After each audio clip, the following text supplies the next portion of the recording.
kúrọ̀lẹ́, ẹ káàsán, ẹ kú òwúrọ̀, ẹ káalẹ́. Gbogbo ẹ̀yin olólùfẹ́ mi, ẹ̀yin olólùfẹ́ wa káàkiri orígun mẹ́rin àgbáńlá ayé, mo gbàdúrà lórúkọ Jésù. Kò ní sú wa, kò ní rẹ̀ wá, bá ṣe ń gbọ́ ọ̀rọ̀ Ọlọ́run ní ojoojúmọ́. Oore ọ̀fẹ́ àti agbára tí máa mú ọ̀rọ̀ lọ́kọ̀lọ́kọ̀ fi wá jẹ́ ká gbàdúrà. Ọlọ́run tó dá ayé àtọ̀run àti dúpẹ́ àtúndé lọ́wájú rẹ̀ lówùúrọ̀ yìí, lọ́sàn-án yìí, nírọ̀lẹ́ yìí, ní àkókò yìí gba ọgbà ẹ̀ wá. A fẹ́ yí ọ̀rẹ́ wo lóra padà wá bá wa sọ̀rọ̀. Mú kí ọ̀rẹ́ kó yé wa, mú kó yé wa, mú kó sọ wá di ènìyàn rere níwájú rẹ̀ ní òpó gbogbo kájé tirẹ̀ torí ta gbàdúrà lórúkọ Jésù Kristi Olúwa wa, àmín. Ẹ̀yin olólùfẹ́ mi, ẹ̀yin ọmọ Ọlọ́run, ẹ̀yin olùwòran mi àti gbogbo wa káàkiri àgbáńlá yìí, mo kí wa. Mo ní èmi ọmọ yín náà ní lórí ètò yìí fún ti ẹ̀ní àjíǹrere Matthew Olúṣọlá Babalọlá láti ilé iṣẹ́ ìránṣẹ́ ìfẹ́ Ọlọ́run sí ènìyàn gbogbo.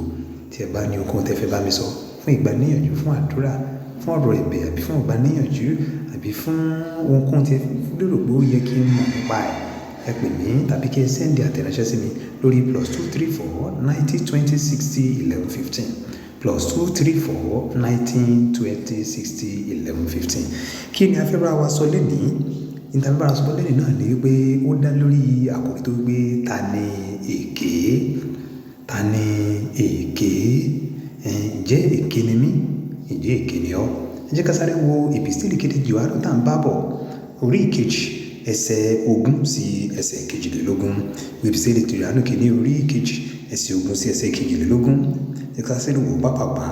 Ṣùgbọ́n ẹ̀yin tí ìfòròyàn láti ọ̀dọ̀ ẹ̀yin ti yan, ṣùgbọ́n ẹ̀yin ni ìfòròyàn láti ọ̀dọ̀ ẹni mímọ́ ni wá, ẹ̀yin sì mọ ohun gbogbo. Èmi kò kọ̀wé sí yín nítorí pé ẹ̀yin kò mọ òtítọ́, ṣùgbọ́n nítorí tí ẹ̀yin mọ̀ àti pé kò sí èké nínú òtítọ́. Ta ni èké? Bí kò ṣe ẹni tí ó bá ṣe pé Jésù kìí ṣe Kristi. Eléyìí ni aṣòdì sí Kristi, ẹni tí ó bá ṣẹ́ baba àti ọmọ. Èmi ti fi òtítọ́ hàn fún wa gẹ́gẹ́ bí ìránṣẹ́ àti àjíǹrere Ọlọ́run, láti máa sọ ọkàn Ọlọ́run fún wa nípa oore ọ̀fẹ́ rẹ̀ ní ojoojúmọ́, láti jẹ́ ká máa fi ọ̀rọ̀ Ọlọ́run ṣe òdiwọ̀n ayé wa ní ọjọ́ gbogbo. Ǹjẹ́ ìmọ́lẹ̀ Jésù Kristi yóò gbà á láàyè láti tàn sínú ọkàn rẹ̀ ní àkókò bí èyí?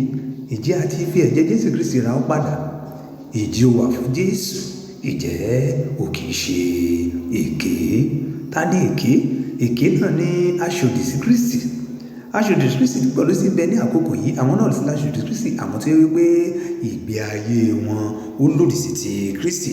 Ẹ bá ti sọ ní ẹsẹ̀ 22 yẹn wípé ẹni tí ó bá ṣẹ́ pé Jésù kìí ṣe Kristi, ǹjẹ́ ìwà rẹ̀ kò máa ṣẹ́ pé Jésù kìí ṣe ti Kristi? Oore ọ̀fẹ́ gbà láti tún ara rẹ̀ ṣe ní àkókò yìí kí Olúwa kó fi fún ọ.